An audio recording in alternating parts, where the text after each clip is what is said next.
Enfants, adultes, dans cette ancienne gare de Pithiviers, des milliers de Juifs ont transité entre 1941 et 1943. Intimement liée à la rafle du Veldiv, l'histoire de cette gare devient désormais un musée à 1h30 de Paris. Ce jour-là, des rescapés et des enfants de survivants découvrent pour la première fois ce nouveau lieu de mémoire. Déjà c'est une émotion au départ, mais le fait de voir ça, ça m'a envoyé un coup de poing dans la gueule, carrément. Je ne m'attendais pas à ça. Tout ce qui est ici avec les moyens modernes est très parlant pour moi. Il y a la photo de mon père en soldat, d'ailleurs, qui est exposée là. Et c'est très bien que ça existe, c'est formidable.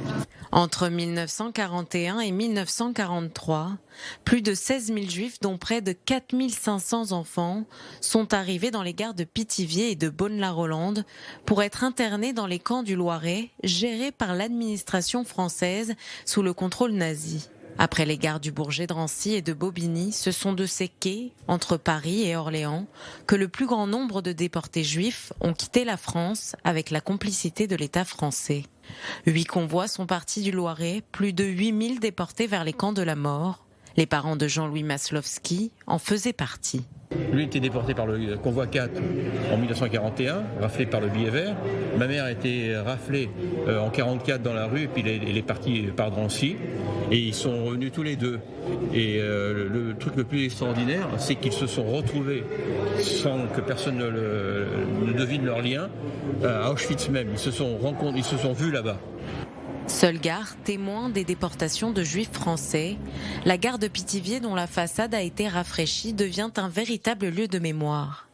Images d'archives, documents inédits, photos, témoignages, films.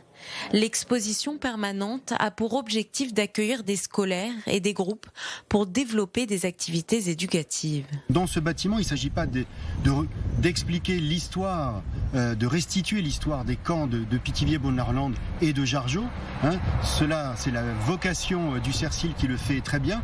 Non, c'était de montrer comment les gares de Pithiviers et de Bonne-la-Rolande ont été un des rouages majeurs dans la Shoah, ce lieu qui peut paraître anodin dans cette campagne bucolique. En vérité, c'est un des rouages dans la Shoah des quais ici, quand les portes se sont refermées, eh bien pour ces 8 convois, elles se sont rouvertes au cœur de l'Europe, sur le site d'Auschwitz-Birkenau. Donc on est dans un lieu qui est à la fois, qui parle d'une histoire locale, d'une histoire régionale, mais aussi d'une histoire qui est celle de la France, qui est celle de l'histoire de l'Europe, et aussi celle de l'humanité tout entière. Un pas de plus vers la reconnaissance de la responsabilité de l'État français dans la déportation.